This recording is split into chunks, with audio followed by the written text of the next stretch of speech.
When Xi Jinping launched the Belt and Road Initiative in 2013, there were mixed reactions in the United States and throughout the West. Some viewed it as a straightforward global infrastructure program. Others saw it as little more than grandiose propaganda. Within a few years, however, many became concerned that it was part of a larger effort to expand Chinese geopolitical influence through a Sino-centric global trade network, and by loading emerging economies with burdensome debt.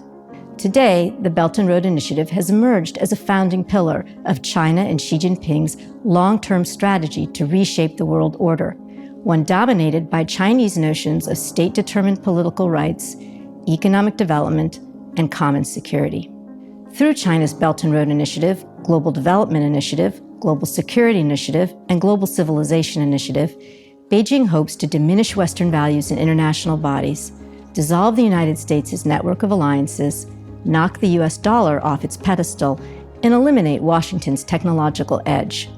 In a 2023 speech, Xi himself proclaimed that China was already leading the way to reform the international system with the help of these four initiatives.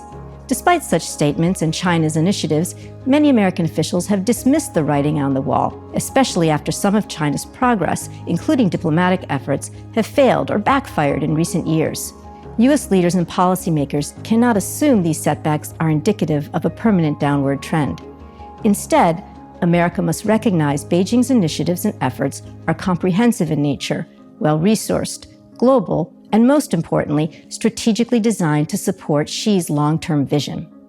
To succeed against this vision, the United States must offer its own vision for the international community, one that paints America, not China, as the agent for positive change. America must also learn from China's playbook to fully understand what the U.S. is up against diplomatically, economically, and even militarily. Diplomatically, China has been more engaged and more heavily invested on the global stage than the United States. China has more embassies and representative offices than any other country. Its diplomats speak frequently at conferences and publish streams of articles to promote their vision. All of this is further supported by its wide-reaching state media networks like CGTN. China relentlessly portrays itself as a welcome agent of anti-colonial and anti-imperial change, while painting the United States as the defender of an unpopular and imperial status quo. In one recent academic study, even though international audiences initially preferred American values and principles, exposure to effective Chinese messaging shifted their views.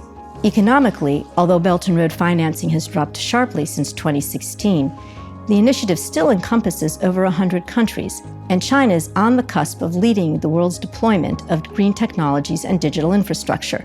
Xi Jinping has also leveraged Russia's invasion of Ukraine as an opportunity to push de-dollarization of the global economy, hoping to advance the use of its own and others' currencies.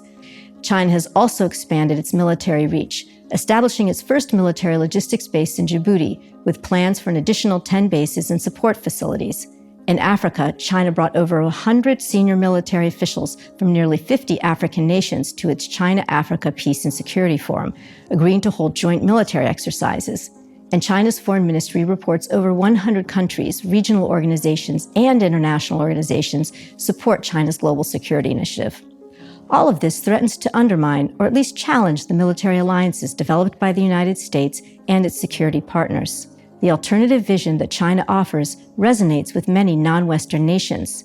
Xi's enticing sales pitch capitalizes on other nations' strong desire for national sovereignty and a greater voice in global affairs. If successful, Beijing's efforts could fundamentally alter global governance and replace universal values with state-determined rights, transparent institutions with opaque ones, and rule of law with rule by decree. Success for the United States means that Washington cannot simply play defense and support the status quo. It must articulate its own unique and positive vision for change, one that preserves what's worth keeping, core democratic values, open markets, and free enterprise, yet still reforms and transforms in meaningful ways.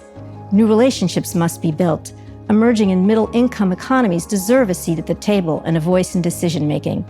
Existing partnerships must be strengthened. Bolstering diplomatic ties, deepening economic partnerships, and recommitting to security frameworks will be crucial to dampen China's appeal. Last but not least, the United States must demonstrably prove through its own actions that open, free, and democratic societies provide the best pathway to a better and more prosperous future than any alternative.